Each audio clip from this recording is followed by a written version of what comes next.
नमस्कार बंधुरा आज के आमी तुम्हारे साथे एकदम दोकानेर मतन आमसत्त्वेर रेसिपि शेयर करछि। सेई कारणे आमी 5टा आम निये निয়েছি। আমটা মিডিয়াম সাইজের, ভালো করে ধুয়ে নিয়েছি। এবার আমি খোসাগুলো ছাড়িয়ে নিচ্ছি।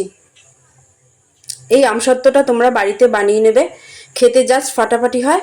আর কিন্তু এটা আমি একদম দোকানের মতনই বানিয়েছি। দেখো আমগুলো ছাড়ানো হয়ে গেছে। এবার আমি আটিটা বার করে নিয়েছি। এবার একটা মিক্সিং জারে আমি একটু ঘুরিয়ে নেব। এরপর আমি একটা ছাঁকনি নিয়ে নেব। ছাঁকনি দিয়ে পুরো আমটাকে আমি ছেঁকে নেব, কেন আমটা আমি জানি আমের মধ্যে প্রচণ্ড আঁশ আছে, সেই কারণে। নালে আমসত্ত্বটা রেডি হয়ে গেলে কিন্তু আঁশ লাগলে খেতে ভালো লাগবে না। ব্যাস আমার দেখো এদিকে ছাঁকা হয়ে গেছে। এরপর আমি একটা কড়াই নিয়ে নিয়েছি। কড়াইয়ের মধ্যে এই আমগুলো ঢেলে নিলাম। গ্যাসের আঁচটা কমিয়ে রেখে আমি রান্নাটা করব। এরপর এর মধ্যে আমি চিনি দেব। এই ধরো 4-5 চামচ মতন আমি চিনি দিয়েছিলাম। তোমরা যদি না চাও তাহলে নাও দিতে পারো। এবার নাড়াচাড়া করে নিয়ে আমি এর মধ্যে 3 চামচ মতন কর্নফ্লাওয়ার দিয়ে দিলাম। সবগুলো একসাথে খুব ভালো করে নাড়তে থাকতে হবে। আর খেয়াল রাখতে হবে নিচ দিয়ে যেন লেগে না যায়, সেই কারণে গ্যাসের আঁচটা কমিয়ে রেখে ক্রমাগত নাড়তে হবে। তখন নাড়তে নাড়তে যখন দেখবে এরকম ঘন হয়ে এসছে, তখন আর নাড়ার দরকার নেই। এরপর আমি একটা প্লেট নিয়ে নিলাম। প্লেটের মধ্যে দিয়ে দেবো সাদা তেল। দিয়ে খুব ভালো করে প্লেটের চারদিকে আমি ব্রাশ করে নেব।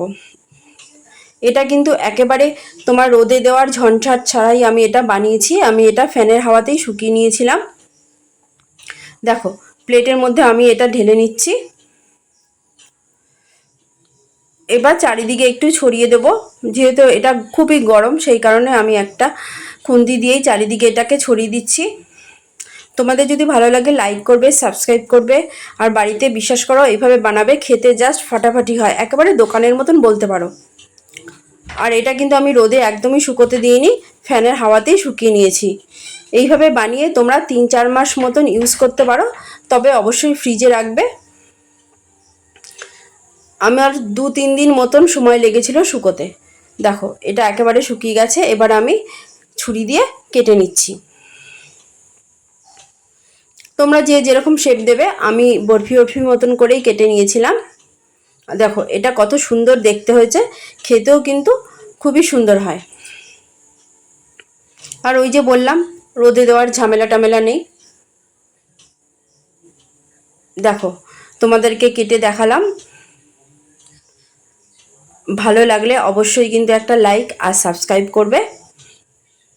চলো, রোদে দেওয়ার ঝামেলা ছাড়াই একেবারে পারফেক্ট আমসত্ত্ব বানিয়েছি। বিশ্বাস করো টেস্টটা কিন্তু একেবারেই দোকানের মতন হয়েছিল। ব্যাস রেডি হয়ে গেল আমার আমসত্ত্ব।